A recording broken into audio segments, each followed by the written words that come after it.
Lord. Okay, Uranus. All right, these two picks almost instantly block out the Harley. Yep, like, all the more they should not do it, but just the same, I'm here for it if they do, because they can just kind of ignore these two big chunky dudes and burst down the softies. I personally feel like it's actually quite worth going for you should. Like, what are you supposed to do, right? Oh, Fanny! Of course, Fanny, but at the same time, you're already playing into the high loss, and we saw the last time that Fanny showed up. That 1 second makes the difference. And they did it. It was them who stomped out Fanny. But we also have to consider, this time around, the Fanny isn't against the Claude, it's with a Claude. No, the ego pick. This is Yeah. This is Kite saying, Coach, bigay mo na. Yeah. This is for the season in Malaysia. And they got it. All right. Coach, give me the Fanny. Is that ego enough for you to say that you're leaning towards Aurora for this draft? I'll give the benefit of the doubt to Aurora, sure. You don't do that when you're not sure. Gideon?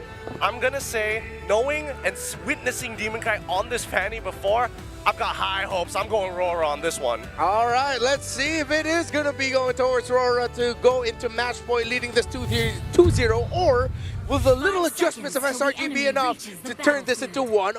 Naisu and Mirko, what do you guys think? I'll tell you what I think, guys. I'm going to have to say, I like the adjustments from SRG here with the lineup. Yep. It wasn't too bad from the last one. I feel like the adjustments with the high-lows, bringing the high-lows, for example, was a good switch-up. Now they've got the Uranus as well. What do you feel like, Mirko? I still feel like Cram on the Lapu Lapu would have been a bit better. It's just he needed to take a chill pill a bit, you know? A few of those shutdowns, a few of those deaths just really felt... okay, the recalls were necessary, super necessary, but the deaths weren't, right? You can have Flare, you just can't give the bounty over to the enemy team. But with the CC that they have on Yums and Stormy, I understand why they just put him on the Uranus. And this time, take a look at that, Innocent. Yeah. Vengeance on the Freya. Red tree win for Skies, obviously on the Leo Mord for the lethal. Okay, take a look at the... hold on. Wait a second. Demon Kite Oh my god. gonna just take this away? Sneaky, sneaky. No problem? He's gonna take it. There's no way for Solano Red Giants to react in time. Demon Kite steals the purple buff. Oh my goodness. Sakai's knows it too. He's like, that Demon Kite, man. That guy. That guy. What a guy. Hey, when you can cable on around and move like that, you might as well take advantage of it.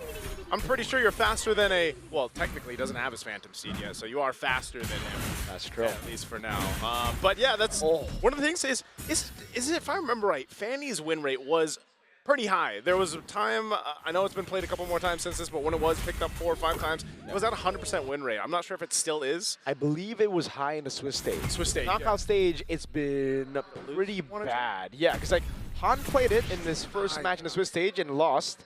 And I believe we saw a few more Fannies losing after that. Even Yuzuke yesterday, against Aurora Gaming Philippines. So Aurora are the ones now on the Fanny. Let's see if they're the ones to make it work.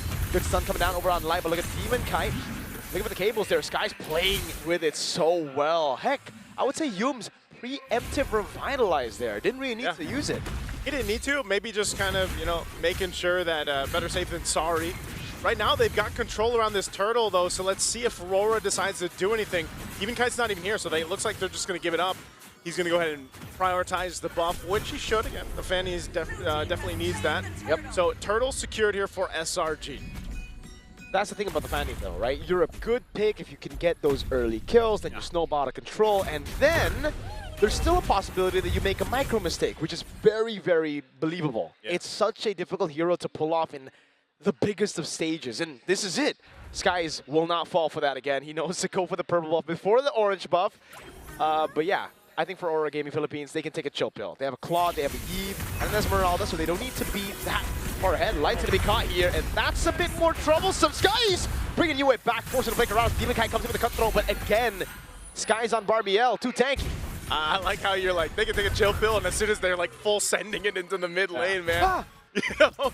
But I think it's still kind of just testing the waters here, at least for Demon Kite, to see if he can get some snowball happening on the Fanny. But you know, again, you've only got the Fury Hammer right now. You definitely need to go ahead and scale up. They're still going to play into the whole game plan of let's let Demon Kite get to where he needs to be with the Trinity on this Claude. But I feel like even so, the fact that Innocent ran it back with the Freya, hold on, top side. Consecration.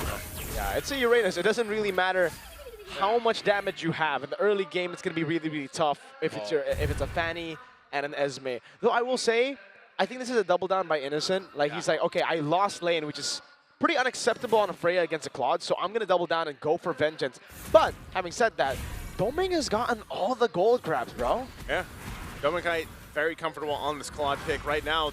Looks like SRG wants to put their own pressure. Wow, Dominkite actually going to be forced out of the jungle on that side. They're going to have to fight for this purple buff. Yeah, the RBM was used earlier. Now Tsunami Slam blocks this guy's down as he pops in a Phantom Steam, but now it goes in! Too much damage for Aurora Gaming Philippines to handle. Wow, you can't blade and cable and cutthroat through that. Oh, when you've got Yums in the way blocking your path, a glorious pathway on top of it, plus a Revitalize, you saw how healthy they were, and then again, you're fighting into a Jushin here. So it's not favorable for Aurora Gaming. I mean, they just got pretty much dismantled in that fight. There was no winning moment for them there, and now for the second turtle of the game, it goes over to SRG, plus a whole ton of gold down in this bottom lane. There's no way to sugarcoat it, Naisu. They got curb stomped in the previous purple buff battle. And it's because of Cram initially going in. Oh, great stun on Demon Kai. But it was because Cram baited out RWM. Yeah. And this is why the panelists were sharing their sentiments. I mean, even Gideon himself was like, yeah, I'm surprised. Still went with a Fanny, despite a Hylos here too. Oh, hold on, Light. Is he actually going to pull the trigger? There's no way they do. Wait, they go in, but it's onto Yums right now. Possibly Glorious Pathway under turret. Demon Kai still able to go for the cables out again, but look at the tempo on the map. RORA are forced back. Meanwhile, SRG, yes, they do lose Yums, but they can capitalize on this by taking gold crab for Innocent, by really pushing the tempo even more. There you go. Innocent getting the gold crab. Finally. I didn't think they'd actually pull the trigger on that, but again, when you can Tsunami Slam over the wall, you might as well. And so interesting here. Innocent, Cram, they're on a 1 and 2. Stormy also. Look at this pressure once again. Purple buff. Phantom Steed. This time Light doesn't have the Tsunami Slam, so it's going to be free. Demon Kai, there's no way he walks up, right? Yeah. Skies with the red tree secures the purple buff, and there is no threat of a trade. Turtles up in 40. Demon Kai can only just go up top and look for farm in the side lane. This is a feels bad, man, because Sakai's is like, all right, I'm not letting up anymore. Like, you got that first one, you took it away from me, and now you're not getting any of your buffs, Demon Kite. Yeah. And that's what's happening here. I mean, they're timing it perfectly when that purple buff does come up, and as you all know, you've seen it many times when the Fanny doesn't have the purple buff. It really makes it more difficult for Demon Kite here. Not impossible, but he is starting to fall even further behind. You can see him, he's 2 levels behind Sakai's right now. And that's just it's not a fun place to be, especially when that window of opportunity for a Fanny to approach this kind of composition that SRG has is so low. I mean, look at this. Oh no, They're taking everything. Oh, the orange buff take, the green camp, every single thing, and even Cram earlier denying the minions. Yeah. Forcing him back away now. Turtle will probably go to Selangor Red Giants, especially after Cram spots the Fanny going top again. It's a cut from Cram. And Skies is already going onto the Turtle right now. Edward getting poked as well. Purple buff will be up, so oh my god, Stormy 2v1! 2v1, Innocent as well, and Toman Kite just duking it out here, but the Turtle for the taking. They've got full control over it, and that's going to be 3 for 3 in the Turtles for SRG. I thought Demon Kite might try to pressure that purple buff from SRG, but instead he's like, let me at least get mine, but Glorious Pathway. Again, over on Demon Kite, finds a stun, or RBM in the back, but Innocent is able to jump in with Valkyrie's Descent. Now on to Doming, who's able to BMI out. That's going to be the Crimson Beacon from Stormy, now going to be lifting Edward up, throwing him back into the fray. Everybody following it up, but Edward gets a flicker out. There is just nowhere for you to fight if you're Aurora into that composition. Demon Kite finally swung around, and he's like, well, I'll at least take this purple buff, man. Yeah, at least. But you're seeing it happen here, and I'm not sure how long SRG can maintain this advantage when it comes to the team fights, especially when they're all clumped up, right? You would think this is the best. Oh, you've got an Eve on your side, you've got a Fanny, but you're seeing them. They just don't have enough damage to really kind of get through that pressure that is with this lineup from SRG mid lane. Getting that flicker out. All right. That's it. Really good win there. Phantom Steed for Flicker. But yeah, I think for Selangor Red Giants, they can continue this pace all throughout the game, really. Because Demon Kite, he has a purple buff, but he's going to go in, get stunned up by Yums earlier. And now the Falling Star move from Edward. Gets a shutdown down. And is Innocent now bobs in, but it's RWM coming down onto you as well. It's still Edward taking for free. Tsunami Slam purified out of. And Innocent wants to go for more. Demon Kite gonna go back in, Blazing Duet, but Vengeance to respond to it! Oh, they don't have enough firepower, even with a Blazing Duet from Doming Kite and Demon Kite. going on through. You're just seeing how durable this lineup is for SRG, man. They're so tanky. Whole lot of defensive items here across the board as well. And that's just the struggle right now. That's the struggle for RORA Gaming Philippines, and it's going to be for that. It's going to be that way for a while. Not only about getting these purple buffs, but getting the scaling that they need. Kite, he's got Retribution. Yep. He's going to use it. Skies wasn't there, so it's going to be free. But again, now, who's really going to burst the Uranus down? It's going to be Claude, for sure. Yeah. But we are quite far from that, I think. It's going to be a minute and a half, probably, or at least a while here. I mean, you usually see that with the Claudes anyway. Usually they're able to get the Trinity before the 10-minute mark. Kite should be close, but it's just, even so, like, even if he has those 3 items, if he has a Trinity locked in, it doesn't necessarily mean that they can just turn a fight in their favor. It's going to be difficult for them. That's why earlier you saw the value that Innocent gets on the vent. Whoa! Now, Crimson Beacon just with Light walking up there. Innocent still holding the angle. No Demon Kite's going to be there. There's going to be a knockup coming in as Demon Kite's able to go for the cables, but he's going to be caught! Oh, clutch! With the cable to actually get away. Sky's already using a Phantom Steed, and now he's going to be back on foot. Oh, Cram! With a dive under tier 2! That was a big move, and they're still going for the Lord. Innocent Bomb and Vengeance going on to Domain. Blazing New Weapon goes in through it. Innocent still climbing away against 2 members. Still staying alive for a bit, but gets Void blasted down. Skies goes back on a Phantom Steed, now on Barbiel. It's a free Lord as Cram is still able to dish out some damage up top. Edward all alone, isolated, and taken down by the horse. This Jushin pick is paying dividends in that draft for SRG. Whoa. Oh, are they going to go for UA? UA? Okay, he's got Flicker, he's going to be fine, but the turret's going to fall in the tier 1, and that was just a great fight from SRG, man. Even for Cram, you know, that one we'll accept right there. That is 100% worth. Jump into the turret. Whoa. They got Demon Kite, the fight for the purple, though. Demon Kite. All right, he's got it, but man, dude, even if they have the purple buffs, it is just getting a little dicey here for RORA Gaming Philippines. For this to work, they have so much ground to cover. Now nearly 6,000 gold behind. It seems like those minor adjustments that were made for this composition from SRG from game 1 are really helping out. Oh no, Demon Kite. Oh man, no damage whatsoever. Glorious Pathway now. Good Falling Star Moon by Edward to stop them from going further. Now it's Demon Kite trying to get a bit more poking, but again with Skies and Cram there, especially with Skies on Barbiel, that ain't gonna happen. Domain gets a win in nature, so at least there's that. But right now the problem is they just don't have enough damage, and now you see why. Domain prioritized win in nature survivability over the corrosion side. Stormy just gets out with the Crimson Beacon, Phantom Steed coming down. You having to flicker out of the real world manipulation, canceling in, and now he doesn't have that. Doesn't have that available. They are going to keep this Holy Defense shield up. There's no re-engage here from RORA Gaming Philippines. They've just got to kind of buckle in and wait and get to the point where they have the itemization to really turn some of the tides of these fights. Because like you mentioned, Cram's doing a phenomenal job on this Uranus, playing up front, blocking a lot of things for them. And then Humes as well. Again, there's so much frontal threat. Oh no, Demon Kite. Stun.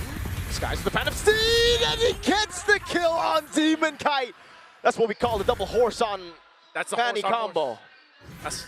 That's 2 horses in 1, man. 2 horses, 1 man. That's man and horse. But he's technically a half man, half horse, no? Technically, there's So that's it'd be like a human. we're not good with numbers. Yes, we're not great with numbers. But you get what we mean, right? That's a whole lot. Now they're gonna have to deal with this push into the base. Uh-oh, like when it Cram again in the back, that was Stormy picking him up. It's a killing spree for Skies on Barbiel again. Barbiel has crazy stamina, man. Oh, he's going and going and going, and right now they get what they want, everything they want for SRG. And it just seems like this is almost in that situation. I hate to say it, but it's like, all right, go next for RORA Gaming Philippines, because there just doesn't seem to be much that they can do. They're literally in the situation where it's like, you're playing for Domain Kite. Well, even if Domain Kite, now he gets the Corrosive Scythe. So he's delayed with the Trinity by about 3 minutes-ish plus. So that is not where you want to be. Again, he prioritized, right? He prioritized some defense because he had to deal with this, but it still puts them in a really tough position to even contest these objectives. Exactly, and the initial delay for the corrosion side was already a delay on the power spike. Now you're gonna have to get Melfic Roar before you really start to deal damage, because you need penetration against these dudes, dude. You can't go through Uranus without penetration. Hey, you need the penetration, all you can get, man. Right now, Lord secured. not much that Aurora Gaming Philippines wants to do aside from put Demon Kite on the other side of the map, let him push a little as he can, catch up what he can. Now, you have to go ahead and look at this lineup as they get ready for the base defense, right? Like, what is the actual potential here? Oh, no. Demon Kite, okay, he's just going to cable on out, man. Yeah. Oh, no. I don't know if he's actually going to be able to get out. Oh, he gets it. The read on Demon Kite. Oh, they're all catching up. Oh my God, everybody on Demon Kite. Now it's 4 dudes on the Fanny. They just played a relay race with Demon Kite. Bro, what? What's up with them and Fanny, man? I mean, they were there kept with opening arms for Demon Kite, man. That is not what you want to be. And now with 4 members of Aurora Gaming Philippines, they have to defend the base. Oh my goodness. Crap dealt that much damage on the Claude. Now it's about to descend over on Edward attack. A big knock. The Madonna goes in for the blazing duet that does no damage. Flick around as well. That's a tsunami slam. Oh, Lord's still going to be worked on. They're still pushing in. They're defending for now, but can they end it? Oh, Sky's going to go down. Edward's still there. Stormy with the pickup now, but it's getting the all in. And Stormy bouncing gives a big U and flickers in. Stormy going down. Oh my goodness. Now it's Steven coming to walk up again. Innocent against everybody. Innocent. Oh, and they're still coming Innocent's going to the full Valkyrie form. What? He's still alive. Oh my goodness, he gets a double Cram now going in again. That's probably going to be another base turn as Cram is still here alive. And there's no one who can take him down for now but Aurora. How did they defend and get 4 on top of that? Oh man, Aurora Gaming Philippines somehow defends. No. I don't know, man. Some way, somehow. Dude. It's just so sad. After that play, Demon Kite was like, finally a purple buff. He cables, and there's a small case. Like, damn it, man. No. Not even. See, that's the... There's a benefit and a curse to being Uranus players out there, man. You're tanky as hell. Yeah. But the curse is you got to watch majority of the times your team die. Because you're not dying, you know? It's kind of like having immortality. Like, you're going to see everyone grow old and die. Well, unfortunately, that's the life. Yeah, I know, that's deep, man, you know? Hey, fighting for the purple. Oh, Yukes. You was able to find it now. RWM, they're all fighting for it, but Skies in a flag goes for the flag, and look at the combo! So much AoE! Now it's Slight to lose immortality as Demon Kite recalls Slight going down! And Edward can only dance to the death of the team here. Demon Kite is up, but can 2v5 work? Edward, he's trying his darn best, but there's 5 on him. Now it's a fatty again, who has to deal with 5 members of Selangor Red Giants. And they wipe Aurora Gaming Philippines out in game number 2. We are level on the board, 1-1. I gotta say, man, SRG games just keep delivering. I don't know what it is, but I like to see it. 1-1 in the series against Aurora Gaming Philippines.